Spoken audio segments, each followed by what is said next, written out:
Copyright disclaimer under Section 107 of the Copyright Act 1976. Allowance is made for fair use for purposes such as criticism, comment, news reporting, scholarship, and research. Fair use is a use permitted by copyright statute that might otherwise be infringing.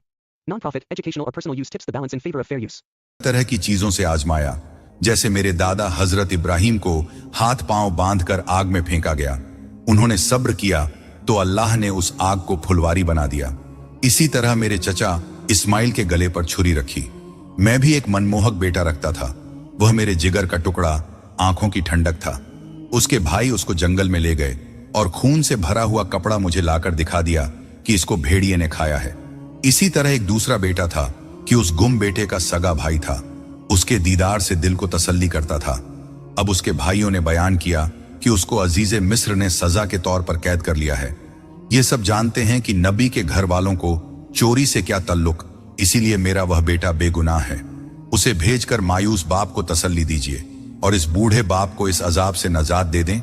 इस तरह मैं तुझको बहुत दुआएं दूंगा, और अगर इसके खिलाफ करेंगे तो ऐसी बद्दुआ देंगे कि इसका असर तेरी 7 पीढ़ी तक बाकी रहेगा और कोई इससे बच न सकेगा। कासिद ये खत लेकर मिस्र को रवाना हुए और कुछ दिनों में मिस्र पहुंचकर मुनासिब वक्त में हजरत यूसुफ की मजलिस में तशरीफ ले गए और वह खत यूसुफ के हुजूर में पहुंचाया। हजरत यूसुफ ने खत को पढ़कर आंसुओं के कतरे आंखों से बहाने शुरू कर दिए। फिर अपने वालिद के खत का जवाब इस तरह लिखा, जिसका मजमून यह है कि आपका खत मिला, बहुत गम व दर्द के साथ आपने यह खत लिखा है। आपने जो कुछ लिखा है उसका इल्म हुआ। बेटों की वजह से आप पर आजमाइश आई और आपने सब्र किया, यही सही रास्ता है। सब्र कीजिए, जैसा कि अगलों ने सब्र किया तो आप अपनी मुराद पालेंगे, जैसे कि अगलों ने अपनी मुराद पाली। खत लिखने के बाद कासिद को इनाम व इकराम देकर विदा किया। कासिद घुड़सवारों की तरह बहुत तेज रफ्तारी के साथ कन्नान पहुंचा और खत का जवाब हजरत याकूब को दिया। हजरत याकूब ने खत का जवाब सुनकर फरमाया कि यह बात नबियों के कलाम जैसी बात मालूम होती है, और बेटों से कहा कि जल्द मिस्र को जाओ और दोनों भाइयों को खोजो। देखो, खुदा की रहमत से ना उम्मीद मत होना। इनके मिलन की हवा इस खत से मेरे दुखी दिल को पहुंची है। भाइयों ने तैयारी की और जो भी थोड़ी बहुत पूंजी मयस्सर हुई लेकर रवाना हुए।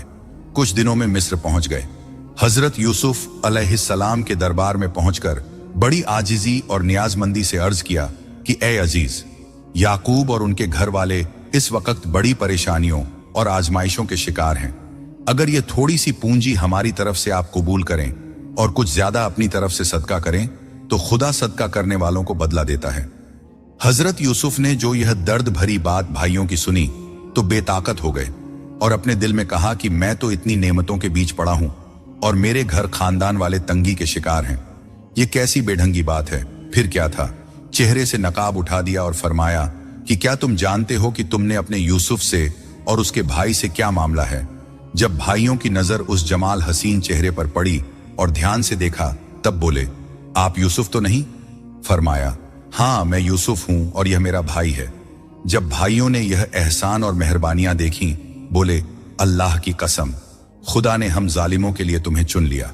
हजरत यूसुफ ने उनके सब कामों गलतियों को भुलाकर उनकी खताएं माफ कर दी और उनके गुनाहों की माफी अल्लाह से मांगी।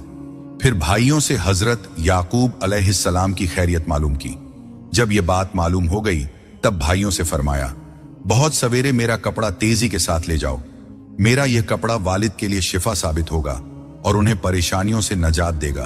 तो जाते ही उसे उनके मुंह पर डाल देना ताकि उनकी आंखें रोशन हो जाएं।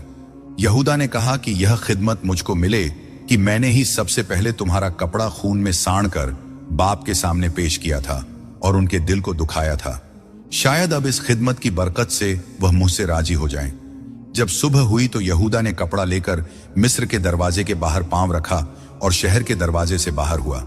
वसीयत के मुताबिक हजरत यूसुफ के कपड़े को झटका तो अल्लाह ने हवा को हुक्म दिया कि बू कपड़े की एकदम मिस्र को पहुंचाए।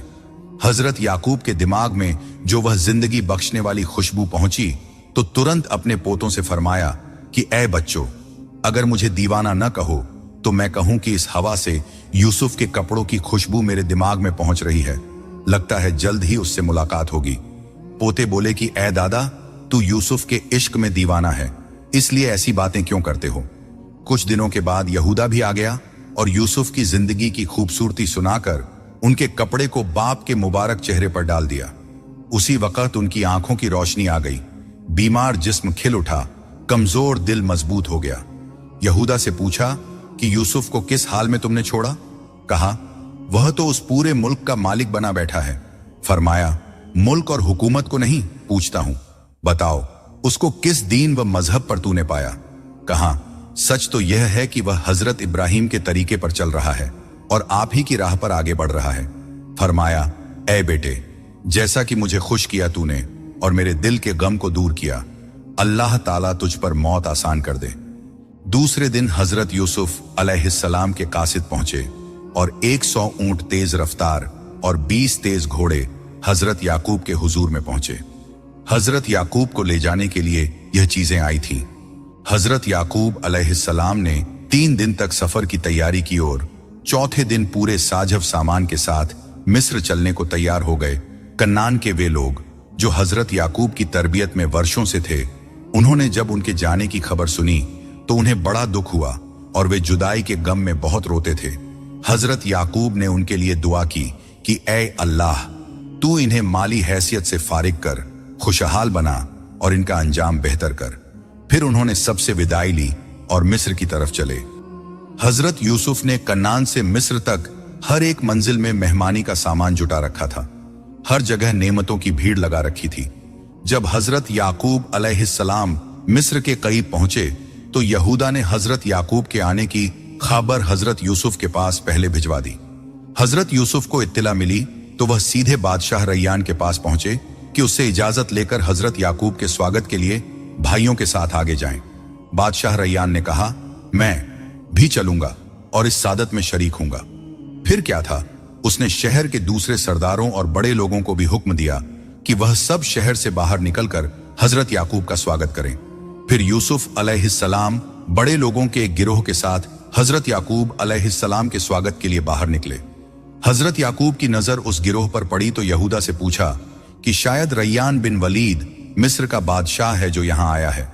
उसने अर्ज किया, नहीं, बल्कि तुम्हारा बेटा यूसुफ है जो अजीज मिस्र है, वही हुजूर के स्वागत के लिए आया है। हजरत याकूब घोड़े से उतरे और यहूदा के कंधे पर हाथ रखकर रवाना हुए।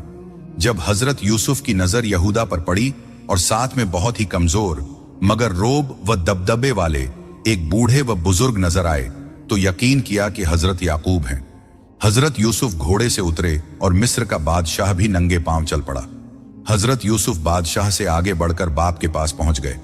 हजरत याकूब अलैहिस्सलाम अपने प्यारे बेटे को सीने से लगाकर ऐसा रोए कि दोनों बेहोश हो गए। रैयान ने बादशाही रुतबे को ताक पर रखकर हजरत याकूब कदम चूमे, फिर पूरी शान के साथ उन्हें शहर में लाए। हजरत यूसुफ अलैहिस्सलाम ने पहले तो भाइयों को, फिर बाप को घर में उतारा और हजरत लिया को, जो हजरत याकूब की बीवी और हजरत यूसुफ की खाला थी, तख्त पर बिठाया। हजरत यूसुफ अलैहिस्सलाम इन दोनों के सामने बैठे। उस वक्त हजरत याकूब और हजरत लिया ने और 11 बेटों ने हजरत यूसुफ को मुबारकी सजदा किया। फिर हजरत यूसुफ बोले, ऐ बाप, यह है मेरे सपने का फल जो मैंने शुरू में देखा था। इसके बाद हजरत यूसुफ ने अपने तमाम हालात बयान फरमाए।